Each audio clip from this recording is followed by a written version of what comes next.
అందరికీ నమస్కారం. ఈరోజు సంకష్టహర చతుర్థి కథ గురించి తెలుసుకుందాం. సంకష్టహర చతుర్థి కథ విన్నవారికి సకల విఘ్నాలు తొలగిపోతాయి.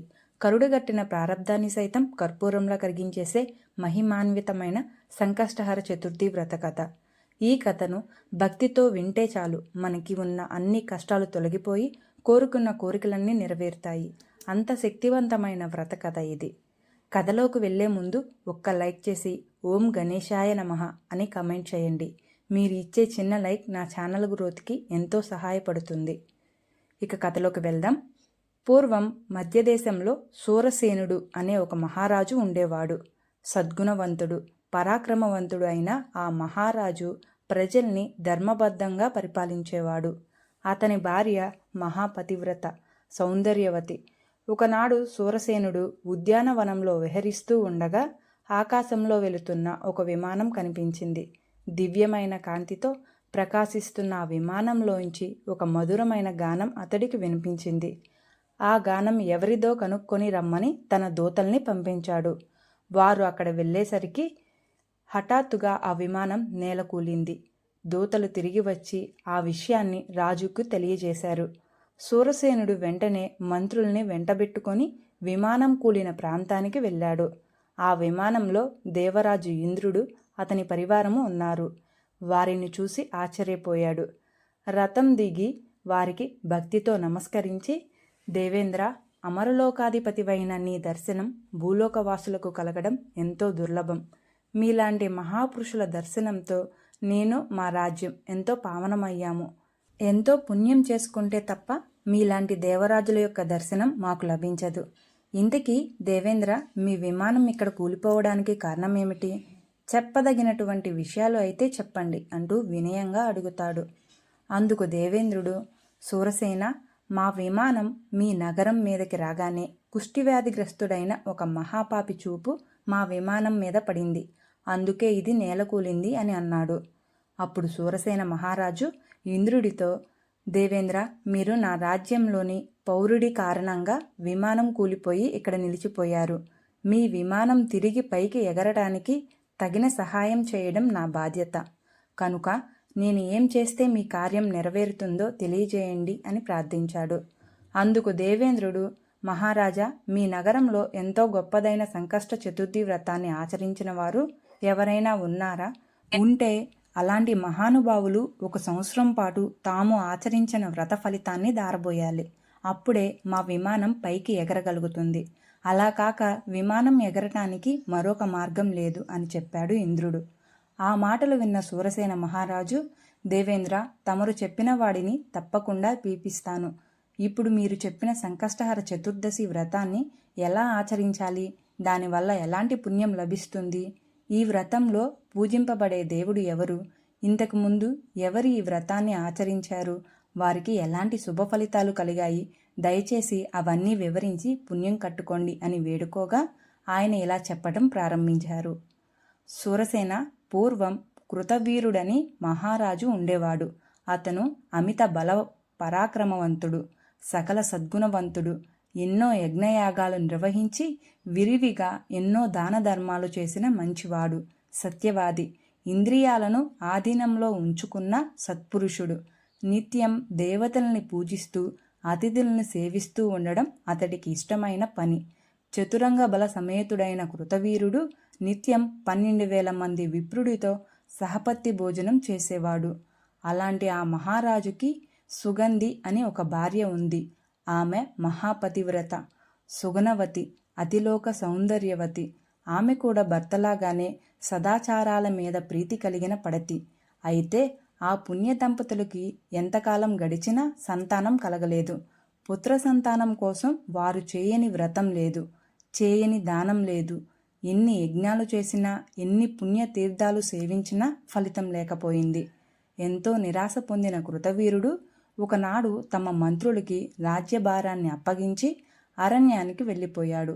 అక్కడ ఒక సముచిత ప్రదేశంలో నారవస్త్రాలు ధరించి కఠోర దీక్షతో తపస్సు చేయడం ప్రారంభించాడు. ఇంద్రియ నిగ్రహంతో అహంకారాన్ని వదిలేసి కేవలం పైనుంచి రాలిన ఆకుల్ని భుజిస్తూ తన తపస్సును కొనసాగిస్తున్నాడు. ఇలా ఎన్నో సంవత్సరాలు గడిచాయి. రాజు శరీరం చిక్కి శల్యమైపోయింది. ఒకనాడు ఆకాశ మార్గంలో సంచరిస్తున్న నారదుడు ఆ అరణ్య ప్రాంతం మీద నుంచి వెళుతుండగా క్రింద కృతవీరుడు తపస్సు చేస్తూ కనిపించాడు. ఎవరో చూద్దామనుకుని కిందకి దిగిన ఆయనకి చిక్కిశల్యమైన కృతవీరుడు కనిపించాడు. ఆయనకి ఎంతో జాలి కలిగింది. వెంటనే అక్కడి నుంచి పితృలోకానికి వెళ్ళి కృతవీరుడు తండ్రిని కలిశాడు. పుత్ర సంతానం కోసం అతడి కొడుకు పడుతున్న బాధలను చెప్పి వెళ్ళిపోయాడు. నారదుడి ద్వారా తన కుమారుడు సంతానలేమితో బాధపడుతున్నాడని తెలుసుకున్న కృతవీరుని తండ్రి సరాసరి బ్రహ్మలోకానికి వెళ్ళి చతుర్ముఖునికి నమస్కరించి, ప్రభు, నా కుమారుడు సకల సద్గుణవంతుడు, దానశీలి, ధర్మప్రభువు, ఎన్నో యజ్ఞాల్ని వ్రతాల్ని చేసినవాడు, ప్రజల్ని కన్న బిడ్డల వలె చూసుకునే కరుణామయుడు.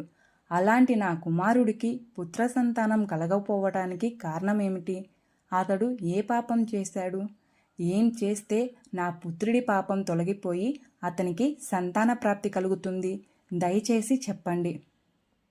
దానిని నా కుమారుడికి తెలియచేస్తాను అని దీనంగా ప్రార్థించాడు. అప్పుడు బ్రహ్మదేవుడు కృతవీరిని తండ్రితో అతడి కుమారి పూర్వజన్మ వృత్తాంతాన్ని ఈ విధంగా చెప్పాడు. భక్తపూర్వం నీ కుమారుడు రాజ్యం చేస్తున్న నగరంలోని సాముడు అని ఒక పంచముడు ఉండేవాడు. అతను కడు దుర్మార్గుడు. అతన్ని చూస్తేనే పుణ్యకర్మలన్నీ కూడా నశించిపోయేవి. ఒకనాడు ఆ చండాలుడు ధనకాక్షతో దారికాసి 12 మంది బ్రాహ్మణులను చంపి వారి దగ్గరనున్న సంపదనంతా దోచుకున్నాడు. దోచిన సొత్తంతా తీసుకుని నెమ్మదిగా ఆ సాయంత్రానికి తన ఇంటికి చేరుకున్నాడు. ఆ రోజు మాఘ బహుళ చతుర్దశి. చంద్రుడు ఉదయించే సమయానికి ఇంటికి వచ్చిన సాముడు తన కుమారుని గణేశ అని పేరు పెట్టి పిలిచాడు. కొడుకు బయటకు వచ్చి తండ్రి దోచిన సొత్తును పట్టుకొని లోపలికి తీసుకుని వెళ్ళాడు. ఇద్దరూ కలిసి కడుపు నిండా భోజనం చేశారు. కొన్నాళ్ళకి సాముడు మరణించాడు. సాముడు పరమపాపి అయినప్పటికీ అతన్ని తీసుకుని వెళ్ళటానికి వినాయక లోకం నుంచి దూతలు వచ్చారు. కారణం ఏమిటంటే, పూర్వం సాముడు మాఘబహుళ చవితి నాడు దొంగతనం చేసే యావలో పొద్దునుంచి ఏమీ తినకపోవటం, సంధ్యా సమయంలో ఇంటికొచ్చి కొడుకుని గణేశ అని పిలవటం, కొడుకుతో కలిసి గణేశ ప్రసాదాన్ని తినటం వల్ల అతడికి అమితమైన పుణ్యఫలం లభించింది. పైగా ఆ రోజు గణేశునికి ప్రీతికరమైన తిథి కూడా. అందుకే అతనికి స్వామివారి అనుగ్రహం లభించింది. ఆ విధంగా దూతలు తెచ్చిన విమానం ఎక్కి సాముడు గణేశ లోకానికి చేరుకున్నాడు. కొంతకాలం గడిచాక ఆ సాముడే భూలోకంలో కృతవీరుడని పేరుతో నీ పుత్రుడిగా జన్మించాడు. అయితే ప్రస్తుతం అతడు ఎన్ని పుణ్య కార్యాలు చేస్తున్నప్పటికీ గత జన్మలో విప్రులను వధించిన పాపం వల్ల ఈ జన్మలో సంతాన భాగ్యానికి నోచుకోలేదు. అతడు చేసిన పాపం నశిస్తేనే సంతానం కలుగుతుందని చెప్పాడు. ఆ మాటలు విన్న కృతవీరుని తండ్రి ఎంతో బాధపడుతూ, పితామహ, నా కుమారుడు చేసిన బ్రహ్మహత్య పాపం క్షమించరానిది. అయితే దాన్ని పోగొట్టే మార్గం ఏదైనా ఉంటే సెలవీయండి. అది ఎంత కష్టమైనా సరే అని ప్రాధేయపడ్డాడు. అప్పుడు బ్రహ్మదేవుడు, నీ కుమారుడు అత్యంత మహిమాన్వితమైనది, కోరిన కోరికలు తీర్చేది అయిన శ్రీ గణేశ సంకష్టహర చతుర్థి వ్రతాన్ని కనుక ఆచరిస్తే అతడు చేసిన పాపాలన్నీ నశిస్తాయి. గణేశ చతుర్దశి వ్రతాన్ని నియమపూర్వకంగా 1 సంవత్సరం కాలం పాటు ఆచరిస్తే ఆ చేసిన వాడి సకల పాపాలు నశిస్తాయి. అతని కోరికలన్నీ తీరుతాయి. సంతానం లేని వారికి సంతాన భాగ్యం కలుగుతుంది. సకల దోషాలు, సకల కష్ట, ఆయురారోగ్య ఐశ్వర్యాలు సమకూరుతాయి.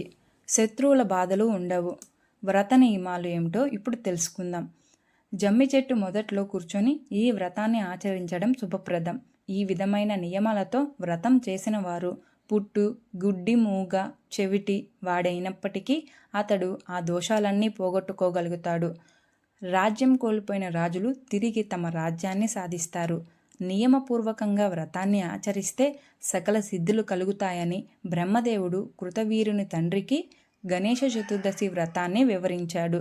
ఇదంతా విన్న కృతవీరుని తండ్రి ఆనందంతో బ్రహ్మదేవునికి ఎన్నో నమస్కారాలు తెలియచేసుకుని అక్కడి నుంచి భూలోకంలో తన మందిరంలో నిద్రపోతున్న తమ కుమారుడికి కలలో కనిపించి ఈ విషయాలన్నీ ప్రబోధించాడు. కృతవీరుడు కలలో తన తండ్రి కనిపించినందుకు ఎంతో సంతోషించి మర్నాడు ఉదయం నిద్రలేవగానే తన మంత్రులని, పురోహితుల్ని పిలిపించాడు. వారందరితో కలిసి తన తండ్రి గారు కనిపించిన విషయాన్ని, పుత్ర సంతానం కోసం తాను ఆచరించవలసిన సంకష్టహర గణేష చతుర్దశి వ్రతం గురించి వారికి తెలియజేశాడు.